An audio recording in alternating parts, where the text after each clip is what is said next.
Olá a todos, espero que estejam todos bem. Eu vou hoje falar da terceira aula.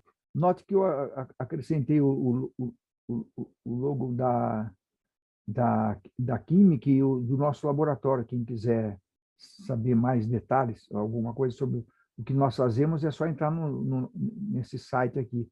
Então, hoje a terceira aula vai ser, vamos falar das unidades do Sistema Internacional, a notação científica, algarismos significativos, operações com esses algarismos significativos e como que são feitas a propagação de erros.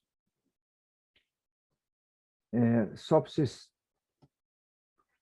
Uma outra informação, muitas pessoas entraram em contato comigo e falaram que não conseguiram adquirir o livro. É porque o site da Edufiscar, da editora da Universidade Federal de São Carlos, está em manutenção. Hoje é domingo, dia 9, né? Dia das Mães, uma saudação para todas as mães do país, né? Somente nesse período de pandemia, muitas delas não irão passar com seus filhos e vice-versa, né? Mas é passageiro, nós temos que ficar otimistas, né? Isso é passageiro. Amanhã o site vai estar funcionando, amanhã ou terça-feira no máximo, ou seja, dia 10 ou dia 11 de maio, tá certo?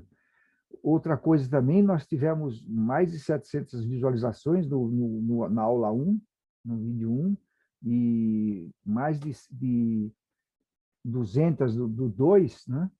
Então está sendo muito bom, e tem mais de 100 pessoas inscritas na disciplina.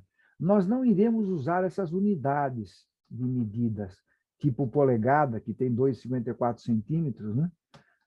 O palmo, 20 centímetros, o pé, 30,48, né? O rei Henrique I na Inglaterra, no século XII, ele cria a jarda, que é desde a ponta do nariz dele até a ponta do dedão, que era 91,44. Da mesma forma, a braça, que tinha 220 centímetros, ou seja, 2,20 centímetros. Eu peguei essas figuras aqui desse site do pessoal de Joinville, né? Isso aqui também, o que eu vou passar para vocês, é muito interessante, porque não tem nada a ver com a química, mas às vezes pode ter alguma relação, né? Por que as estradas antigas, as estradas romanas, tinha essa metragem? Ou seja, tinha 4 pés e 8,5 polegadas, né? Em centímetros dá 143,51 centímetros. Isso me chamou muita atenção quando eu fui visitar Pompeia, que é aquela cidade que fica perto de Nápoles, a uns 20 e tantos quilômetros de Nápoles, que o Vesúvio cobriu de cinzas no ano 79 depois de Cristo, e só por volta de 1750 que descobriram Pompeia, que ela estava toda coberta. Então, quem vai visitar Pompeia, é impressionante a construção dos romanos, não só Pompeia, eu já fui em várias construções romanas, mas lá me chamou muita atenção, principalmente as ruas de Pompeia, que tem essa metragem. E nós vamos ver o porquê. Isso chegou a influenciar até um foguete americano, essas metragens. Eu vou dizer o porquê também, né? Porque tinha que acomodar 2 traseiras dos cavalos, né? As carroças, charretes dele, as bigas, etc., né? Tinha que acomodar o quê? 2 traseiras de cavalo. É por isso. Então, a traseira de 2 cavalos que gerou, né, de certa forma, essa metragem aqui. Olha aqui, ó, né? Então, né, é baseado na traseira dessas carroças, as bigas para competição, que tinham que ser transportadas até chegar nos lugares de competição. E isso influenciou o quê? As bitolas, olha, a distância entre os trilhos, as estradas de ferro americana e estradas de ferro inglesa. Começou com os ingleses. Os ingleses construíram as estradas de ferro nos Estados Unidos. Então, lá na Inglaterra e nos Estados Unidos, consequentemente, tem essa bitola. E aí, por que tem essa bitola? Porque os fabricantes de linhas de ferro na antiguidade, né, nos momentos mais há muito tempo atrás, eram construtores de carroças. Então, eles mantiveram essa distância aí, né? E isso foi influenciar até o ônibus espacial, né? Space Shuttle, que, no lugar de ter um tanque de combustível, tiveram que fazer 2 tanques. Por quê? Como foram transportados nas estradas de ferros americanas, e muitos túneis, por ter essa bitola aqui, muitos túneis era limitado a largura dos túneis. Então, eles tiveram que fazer o quê? 2 tanques, né? No lugar de um. A ideia deles era fazer um tanque só, de maior capacidade, mas tiveram que fazer 2 tanques. Olha que interessante. Então, a bunda traseira de 2 cavalos influenciou até os foguetes, né, americanos, né? É interessante. E muitas medidas de volumes, de espaços, é tudo baseado nessas, principalmente os americanos, os ingleses americanos, os indianos também, os indianos também, muita coisa é nessas escalas aí, né? Difícil trabalhar com essas escalas. Felizmente, nós não iremos trabalhar, nós não trabalhamos com essas medidas, nós trabalhamos com o sistema internacional. Notem a variação aqui, né? Note a variação, nós temos desde iota, que é 10 elevado a 24, até iocto, que é 10 a menos 24. Nós vamos trabalhar nessa região com o número de Avogadro, tá certo? Que é 10 a 23, está aqui, ó, entre 10 e 21 a 10 e 24, e muitos do sub, né? Se for em metro, por exemplo, se for em metro, nós temos decímetro, centímetro, milímetro, micrometro, nanômetro, picômetro, femtômetro. Então, decímetro 10 a menos 1, centímetro é 10 a menos 2 do metro, tá certo? É o centésimo do metro. Aqui milímetro, é o milésimo do metro.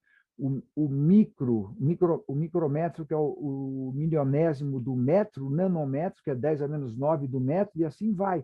Em termos de concentração, por exemplo, existem muitos métodos analíticos que chegam a pegar femto ou ato, né, mol por litro.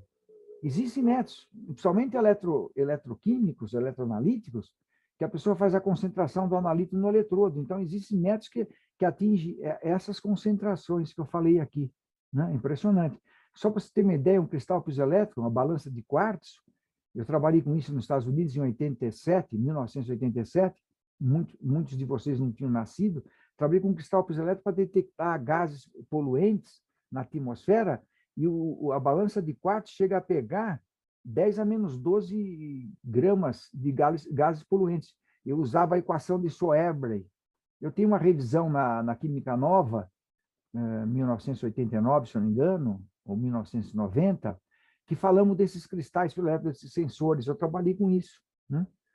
Chega a pegar, então, ou seja, pega picograma, né? As grandezas que nós vamos trabalhar fundamentais, vamos trabalhar com corrente, lá no capítulo 5, a temperatura termodinâmica, que é em Kelvin, é K maiúsculo, não confundir com K minúsculo de quilograma. Quilômetros, tudo tem que ser o K minúsculo. Então, K maiúsculo é para a temperatura, a temperatura termodinâmica, hoje é conhecida como temperatura termodinâmica, ela é dada em Kelvin, não se esqueçam disso, que é K maiúsculo, né? Intensidade luminosa não, quantidade de substância, nós vamos trabalhar com mol, tá certo? A quantidade de substância, até 3 anos atrás, os portugueses usavam, nós usávamos, eu já falei isso, nós usávamos quantidade de matéria. Agora, eles usam quantidade de matéria e nós usamos quantidade de substância, mas a mesma coisa, é o número de mols antigo, né? Usamos também algumas grandezas derivadas, tipo Pascal para pressão, né? Está aqui as unidades, é Newton dividido por metro ao quadrado.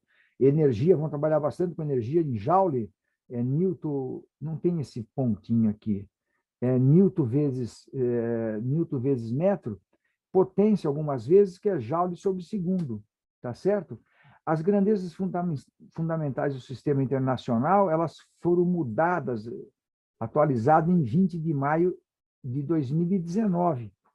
Então, ampere passou a ser, foi mudado, vocês leem depois, eu não vou ficar lendo isso, ó, a temperatura termodinâmica que eu já falei, está aqui, mudaram também, né? O tempo continua o mesmo, a definição, o metro continua o mesmo, o quilograma não é mais aquele corpo de platina dos franceses que está lá no Museu da França, agora é definido dessa forma, né? E o mol, nós vamos entrar em mais detalhes mais adiante na disciplina, né? O mol é baseado no número de Avogadro, tá certo? Nós vamos ver isso com mais calma mais adiante, tá bom? A notação científica, ela veio para facilitar a nossa vida. Por exemplo, imagina a constante de Avogadro. É um número desse tamanho aqui. Então, se conhece com certeza, os organismos significativos são 10, se eu não me engano, aqui, ó, 1, 2, 3, 4, 5, 6, 7, 8, 9, 10. Eles colocam até o 10º dígito. Isso aqui são os organismos significativos, né? Nós vamos ver como que fica a notação científica, né? Olha a carga no elétron. Enquanto a vírgula, isso aqui é um número muito grande, isso aqui é muito pequeno. Note, olha a precisão, está aqui, ó, os organismos significativos. Então, note isso aqui, ó, 1, 2, 3, 4, 5, 6, 7, 8, 9. Aqui é 10, 10 depois da vírgula, aqui é 9 antes da vírgula. Então, como que fica a notação científica, né? A notação científica fica como? O número de Avogadro, como que fica? Ó, 6, né? 6,022, nós estamos repetindo aquele número lá, né? 6,022, 10 elevado a 23. Por quê? Se for contar todas essas casas, dá 20 são 23 dígitos, né? Então, 6,022, tudo isso aqui dá 23. Nós vamos trabalhar só com esses 4 primeiros, esquecendo esse valor aqui, lógico, adicionando 10 a 23. Não, né? Mas com grande precisão seria isso. E a notação da carga do elétron é 1,6, nós trabalhamos com 1,60 e esquecemos isso aqui, né? E trabalhamos com 10 a menos 19, né? A carga do elétron. O JJ Thomson determinou massa do elétron de carga, né, nos experimentos de raios catódicos, e só em 1888, 89, acho que era 88, 89, JJ Thomson, só em 1932, o Robert Milling, com o experimento da gotinha de óleo, ele energizava as gotas de óleo e equilibrava a força elétrica com a força gravitacional, parava a gotinha, e ele determinou múltiplos de carga, múltiplos desse valor. Então, só podia ser o quê? A carga elementar, a carga do elétron, foi esse valor. Foi em 1932 também que o James Chadwick descobre o nêutron. Então, fecharam a constituição do átomo só em 1932, né? A brincadeira começou lá com Rutherford, bombardeando películas de ouro com partículas alfa, o hélio sem os elétrons, tá certo? E uma região muito pequena, quando bombardeava com partícula alfa, essas partículas alfa sofriam desvios muito grandes. Então, ele chegou à conclusão que a carga dos elétrons, a carga dos prótons, as cargas positivas, estavam confinadas num volume muito pequeno, e a eletrosfera, os elétrons, né? Isso é 1911. E um aluno dele de doutorado, isso lá em Manchester, um aluno dele de doutorado, o Bohr, faz o primeiro modelo atômico, 1913, se eu não me engano. A data não preciso direito. E chega no modelo do átomo, né? Tá certo? Mas só em 32 que fecham a constituição do átomo. Lógico que tem as partículas subatômicas, por exemplo, o César Lattes da plataforma Lattes para o César Lattes, é homenagem ao César Lattes. Trabalhou com Mesons Peace. Só não ganhou o prêmio Nobel porque é brasileiro, né? Senão ele teria ganho o prêmio Nobel com grande foi indicado, mas... Né?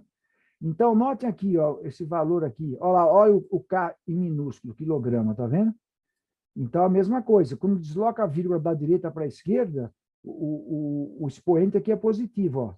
Então, foi deslocado 1, 2, 3, colocamos uma vírgula aqui, então 10 a terceira. Quando é o contrário, como foi feito aqui, o expoente é negativo, tá certo? Um outro valor. Ah, pronto, tá aqui, ó. Isso aqui é mols, ó. Vamos para a direita. Deslocando a vírgula para a direita, o expoente é negativo. Olha lá. 1, 2, 3. Olha lá, 10 a menos 3. 4,56, tá vendo? Então, 1, 2, 3. Colocamos uma vírgula aqui. 10 a menos 3. É assim que nós vamos trabalhar. Por exemplo, medidas de comprimento. Né?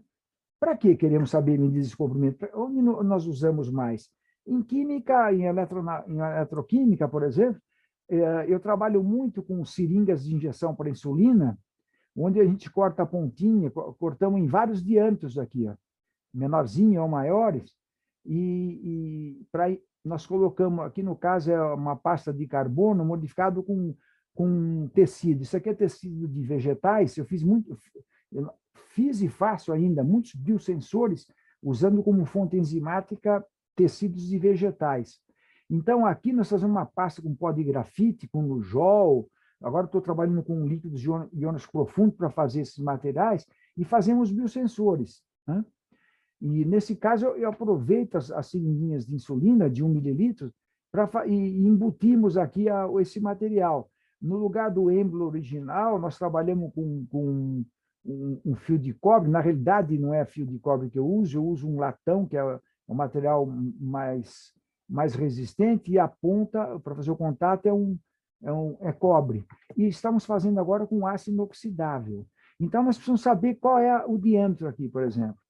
Da mesma forma que um eletrodo, por exemplo, de carbono vítreo, se usa aqui na ponta, né, se embute um tarugo, um bastão de carbono vítreo, que é conhecido como glass carbon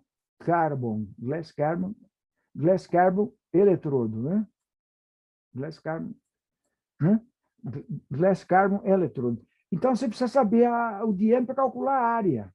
Né? Nós vamos saber qual que é a área desses eletrodos. Tá certo? A área do eletrodo ela é dado como π, a letra grega π, r ao quadrado. É r minúsculo aqui, tá certo? πr ao quadrado. Esse R é em centímetros. Geralmente a gente mede em milímetros os diâmetros. Então, a gente tem que saber qual que é o diâmetro, né? No caso dessa ponta da seringa, ou o diâmetro aqui. Geralmente, quando é glass carbon eletrodo, esse bastão o diâmetro é de 3 milímetros aqui. Ó. Eles falam que é de 3 milímetros, mas a gente precisa medir. Então, o sujeito vai usar uma trena? Não vai usar uma trena. Uma fita métrica, essa de alfaiate, né, ou de costureira, uma régua. Geralmente, a gente tem régua ou paquímetro no laboratório. Então, se for medido com uma régua, o erro é a metade da menor divisão. Qual que é a divisão? A menor divisão é 1 milímetro. Então, a precisão aqui, lembra que nós falamos? Do erro seria metade do milímetro, né? O erro aqui. Tá certo? Então, a pessoa pode pegar a reguinha com muita paciência e ver esses diâmetros. Então, o π, na realidade, ele é o perímetro de uma circunferência dividido pelo raio da circunferência, e dá um valor de 3,14159, alguma coisa assim. Né? 3,14 é o π. E se a pessoa, para esse eletrodo, mede 3 milímetros, o diâmetro de milímetro é 1,5, e o diâmetro é 3 milímetros, o raio é 1,5 milímetro, mas tem que ser em centímetros. Então, o raio em centímetros vai ser o quê? Se o diâmetro é 1,5, vai ser 0,15 centímetros. 0,15 centímetros ao quadrado, olha lá. Isso dá 0,07, se eu não me engano. Então, vamos lá fazer essa conta. Ó. Ponto 15 ao quadrado, 0,025 vezes ponto errei. 0,15 ao quadrado vezes 3,1415. Olha lá, 0071. 0071. Então, a área desse eletrodo, a área geométrica, é 0,071 centímetros ao quadrado. Eu vou em muitas teses, às vezes, que a pessoa erra essa área geométrica. Depois acha a área ativa do eletrodo, eletroquimicamente, e as coisas ficam que a pessoa não sabe decifrar, porque erram aqui no cálculo. Às vezes a pessoa coloca esse raio em milímetros, e não é em milímetros, tá certo? Tem que ser em centímetros. Então, de novo, 3 milímetros, o raio em milímetros é 1,5, em centímetros, desloca a vírgula para a esquerda, 0,15. Eleva ao quadrado vezes π, essa vai ser a área. Né? É assim que é feito. E essa medida é mais difícil fazer com a régua, então a pessoa, de preferência, usa um paquímetro. Né? Nós temos um paquímetro no nosso laboratório. O paquímetro, então, era composto, eu peguei dessas pessoas aqui, ó, né? O paquímetro é composto, né, por bicos externos, ó. Se eu quero pegar, no caso do bastão, por exemplo, né, no caso do bastão lá, que vai ser embutido, eu pego o bico externo aqui, ó, né? Uso isso aqui. Mas no caso daquela seringa, é aqui que nós vamos usar, esse lado aqui.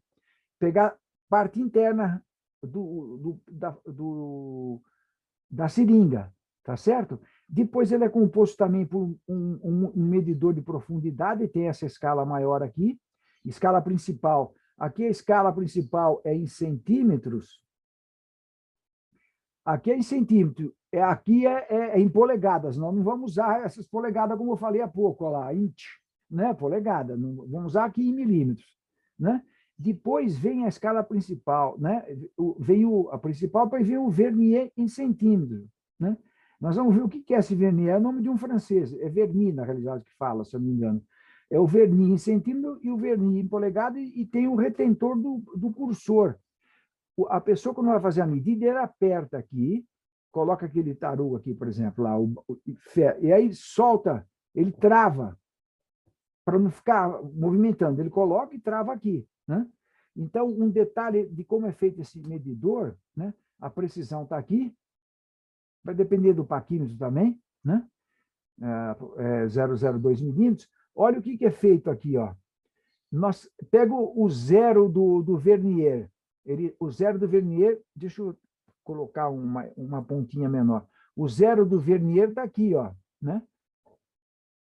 Está entre 2,4 e 2,5. Muito bem.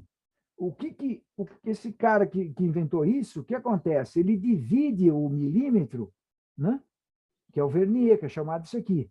E aí, então, nós temos aqui, ó, 2,4.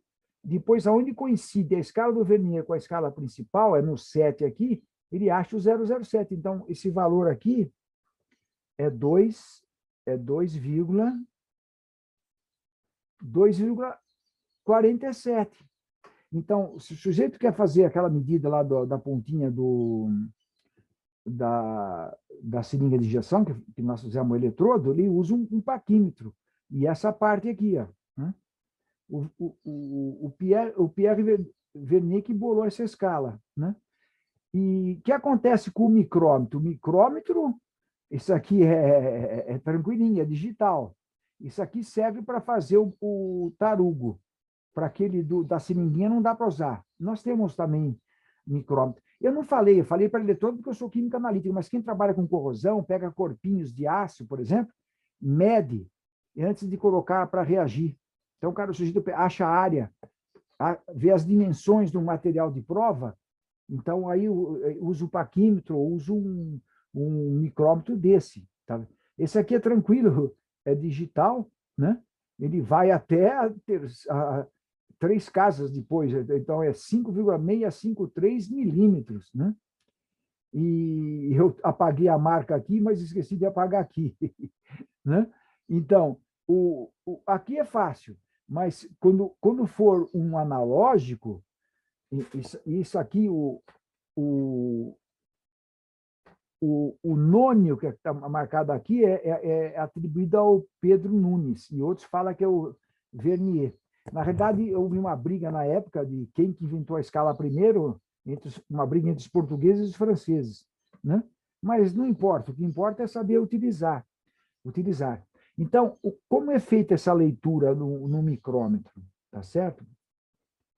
O micrômetro tem um erro de uma precisão de 2 micrômetros, mais ou menos 2, né? Tem até aqui, ó. Ou aqui tá falando um micro, ó. O micro é o milionésimo do metro, tá certo? Então, o micro é 1000 vezes menor que o milímetro. Então, o erro seria a precisão aqui, né? Então, note o seguinte, olha. Pega esse cursor aqui, ó. O 1. Note aqui, ó. Está entre o quê, ó? Está entre... Olha bem aqui, ó.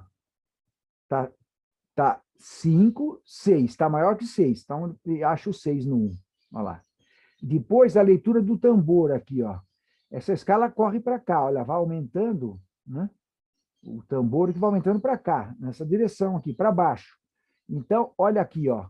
Aqui é o 20, está maior que 21, tá vendo? Está aqui o cursor, ó. Está maior que 21. Então, eu acho o 0,21. E depois, no nônio, é o terceiro traço que coincide com o tambor. Olha aqui, ó. Vai vendo aqui, ó. Esse traço aqui é o terceiro. Acha o último dígito, né? Nós não vamos usar micrômetro para ver eletrodos. Paquímetro, tá certo? Mas quem quiser usar, tá aí. Vamos ver agora como ficam as medidas de massa. Nós já apresentamos na aula anterior, né? Usando 3 balanças distintas. Uma semi-analítica, que pesava até miligrama, o erro fica associado no último algarismo, então nós conhecemos com certeza 3 dígitos, e o último é o algarismo incerto. Então, o erro está associado ao miligrama. A primeira balança analítica que nós usamos a de 4 casas, que vai até décimo de miligrama. Então, se conhece com certeza 4 algarismo, e o último, o 4 aqui é o algarismo duvidoso, tá certo? Então, o erro está associado ao décimo de miligrama. E a última, com 5 casas após a vírgula, vai até centésimo de miligrama. Então, aqui nós temos 6 algarismos significativos, 5 dígitos conhecemos com certeza até os 5 aqui, e o décimo de miligrama é a incerteza. Essas massas aqui, eu acho que essa eu preservei, e essa aqui eu mudei um pouco para dar como exemplo aqui. Como que seria operações com algarismos significativos? Quando se usa 2 massas que foram pesadas, foram determinadas em 2 balanças distintas. Como que ficaria a adição e a subtração, por exemplo, né? O resultado deve ser expresso no menor número de casas decimais. Então, quem é que vai limitar o resultado é essa massa aqui. Por quê? A imprecisão já aparece no miligrama, enquanto esse é décimo de miligrama. Então, se a imprecisão está aqui no miligrama, e ele é o que tem o termo de menor número de casas decimais, como se faz a soma, não faz sentido expressar a massa total da soma até o décimo de miligrama, porque o erro já aparece, né, no caso da primeira pesagem, no miligrama. Então, o que nós devemos fazer é expressar até miligrama, né? Aí nós vamos fazer o arredondamento de números. Como que é feito o arredondamento? Desculpa de colocar essa quantidade enorme de resultados, mas eu quis deixar essas regrinhas aqui, essa regrinha no mesmo slide. Quando o dígito a ser descartado é menor que 5, simplesmente descarte e mantém o dígito que tem que ser preservado. Quando é 5 aqui, 5 ou 5 seguidos de 0, nós analisamos. Se for ímpar, aumenta de 1. Então, aqui, se fosse 5 ou 5, no lugar desse 4, se fosse 5 ou 5 seguidos de 0, e aqui é ímpar, aumentaria de 1. Então, iria para 4, 4, 8. Se aqui é 5 ou 5 seguidos de 0, e aqui for par, quando for par, mantém. Percebem? É assim que é feito. E qualquer valor aqui acima de 5, 51, 52, acresce de 1, seja ele ímpar ou par. Recapitulando, menor que 5, preserva o algarismo que tem que se manter aqui. Maior que 5, 0,51, 52, 53, acresce de 1. Quando é 5 ou 5 seguidos de 0, se for ímpar, acresce de 1, se for par, mantém. É assim, é o que está escrito aqui, tá certo?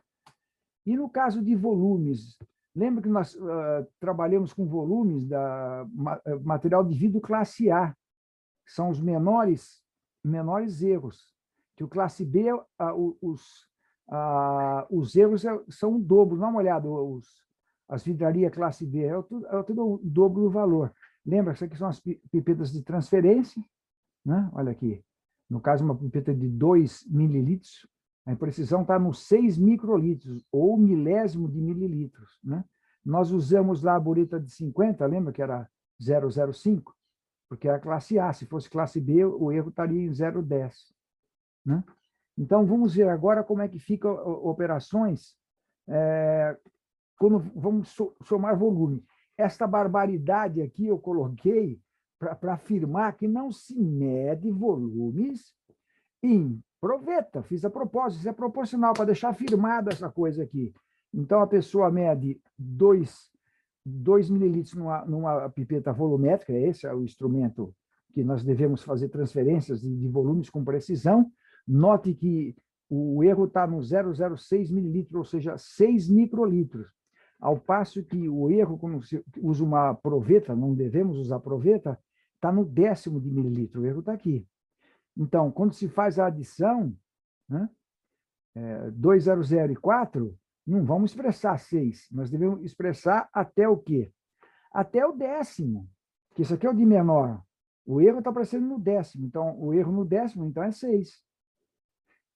Na soma e na subtração a mesma coisa, não vamos expressar 2,000. O erro está no 10º, deixamos no 10º. Simples assim. Mais adiante nós vamos ver como é que calcula esses erros aqui, como que se faz esses erros, tá certo? Né? E numa multiplicação, por exemplo, 5,4 vezes 2,35. Aqui, quando é multiplicação ou divisão, nós temos que expressar, ser arredondado para o mesmo número de organismos significativos que o termo de menor número. Aqui são 2 organismos significativos. Agora nós não vamos ficar contando os decimais. Aqui são organismos significativos. Multiplicação e divisão. Pega-se pelo menor. Então, aqui tem 2, arredonda para 2. Olha como aumentamos aqui. Quando é maior que 5, arredonda direto aqui. 13. Divisão. Tem que ser em 2 aqui. Note, é maior que 5, 9. Aumenta de 1. Pronto. Né? É assim que é feito. Agora, como é que faz essa propagação de erros? Como é que faz isso? Então, como exemplo, nós vamos fazer uma adição, na adição e subtração. Aqui aparecem os dois, adição e subtração. Esse valor mais esse menos esse. Primeiro, a pessoa faz o quê? Faz essa operação. Soma esse com esse e tira esse. Tá certo? Achou lá o 58, 51. Como que é a incerteza absoluta aqui? Então, isso aqui é tudo feito com análise de equações diferenciais, chega numa fórmula dessa aqui, os estatísticos. Né? Então, o desvio padrão, a incerteza absoluta, o desvio padrão absoluto ao quadrado, vai ser esse desvio padrão ao quadrado, mais esse desvio padrão ao quadrado e mais esse desvio padrão ao quadrado. Então, vamos lá. O primeiro, que é SB ao quadrado, 007 ao quadrado, olha lá, 001 ao quadrado e 002 ao quadrado. Faz essas contas aqui bonitinho e já tiramos o quadrado aqui, tirando a raiz quadrada aqui, tá certo? Se tira a raiz quadrada do lado esquerdo da equação e tira a raiz quadrada do lado direito da equação, não mudamos a equação, tá certo? Na igualdade, não se muda a igualdade. Quando tira a raiz quadrada aqui, o SA ao quadrado vira SA, então tira a raiz quadrada aqui. Fazendo essas contas, olha aqui o valor que chega. Bom, agora nós temos que ver o quê?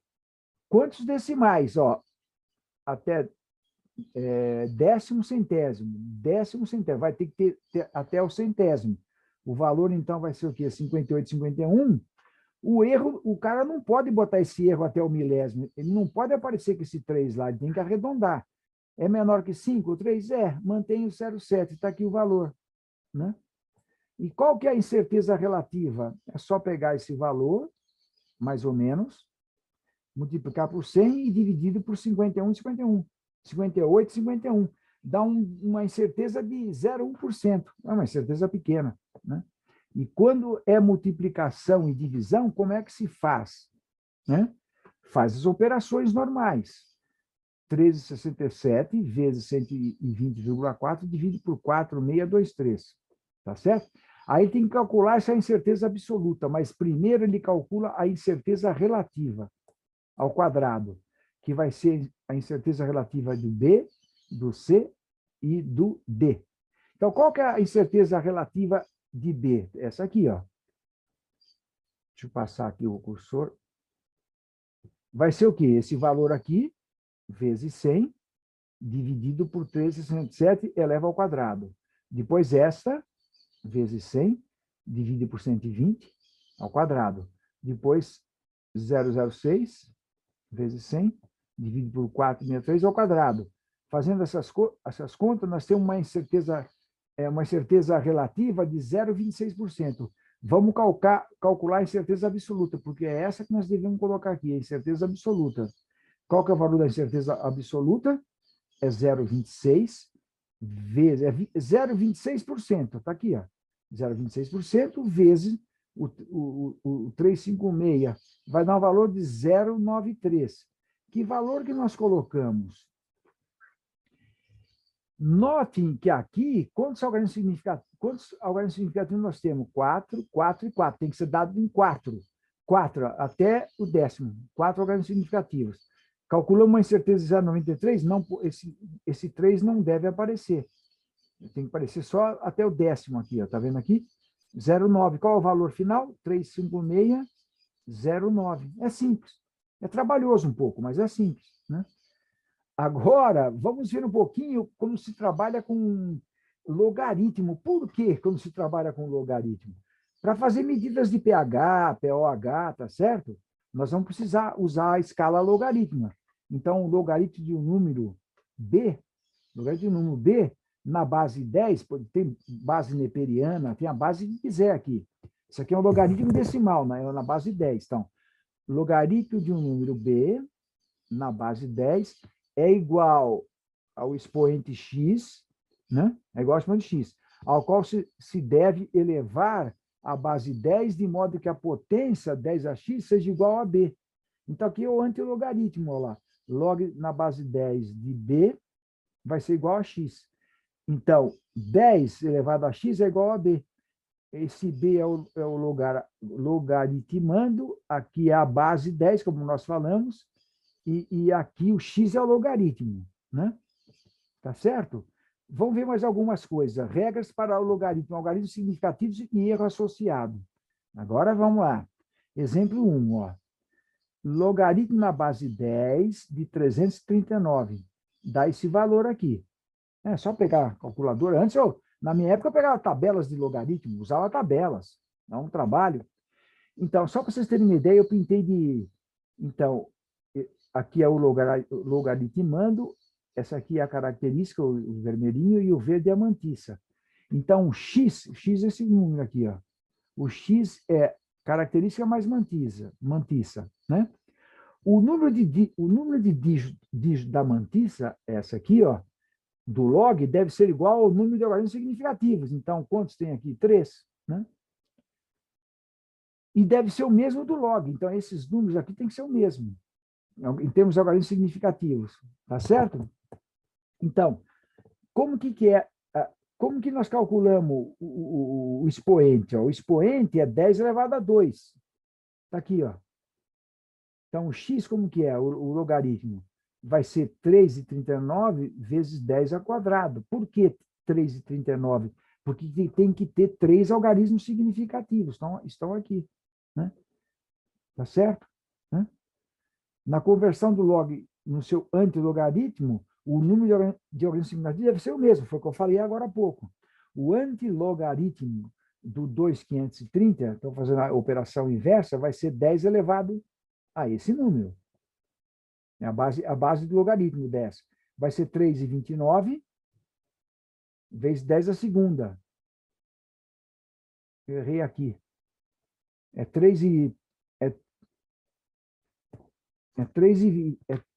3,39, né? É 3,39 isso aí. Deixa eu ver. É o de cima ali. 3,39. Esse valor está errado, é aquele valor mesmo. Ó. Eu fiz as contas de novo. É 3,39 aqui, tá certo? Aqui é 3, tá bom? Vamos agora ver o exemplo de como que fica, né, o erro em medidas de pH. Nós vamos, no caso aqui, nós vamos fazer duas suposições. Primeiro, que o pH é dado em termos de concentração e não em função da atividade. Isso nós vamos ver mais adiante. Na realidade, o pH ele tem que ser expresso como atividade, isso aqui é um hidroxônio, tá certo? Atividade do hidroxônio, nós vamos calcular em função de concentração. E a outra suposição, que o ácido clorídrico é forte, que foi dissociado 100% em hidroxônio.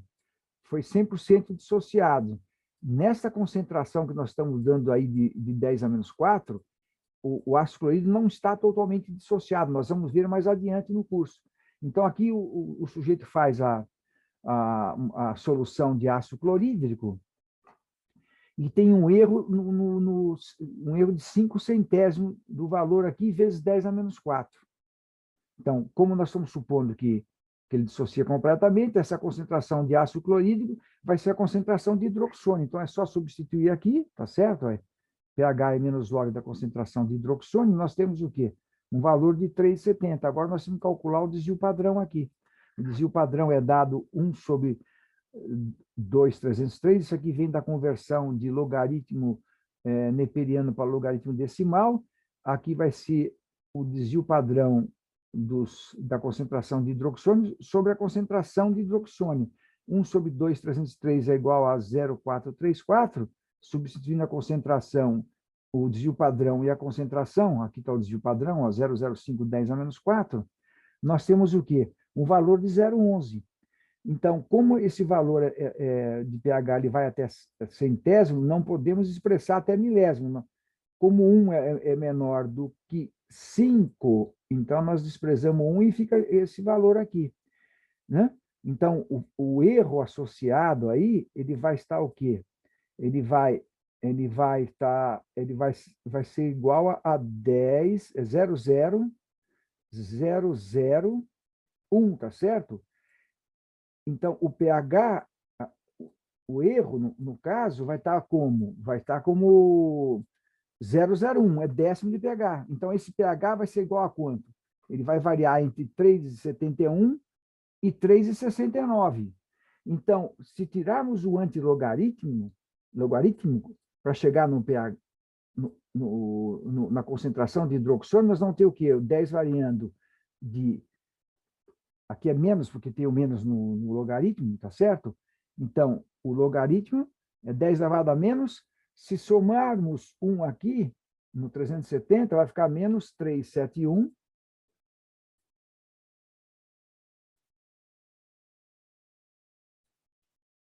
Se somarmos mais 1, mais 0,01, e se tirarmos, vai ficar 10 elevado, nós somamos, vai ficar 3 elevado a menos 3,69. É justamente a variação, aí é o erro, levando em consideração o erro. Se vocês fizerem esses cálculos, nós vamos cair nessa região aqui. Que concentração que vai dar? Vai ter que dar 2,05, 10 a menos 4, um desses daqui vai dar 2,05, 10 a menos 4, e 1,95, 10 a menos 4. Isso aqui é o antilogaritmo. Então, eu vou ficar por aqui, eu agradeço a todos, fiquem em segurança e até a aula 4. Muito obrigado a todos, hein?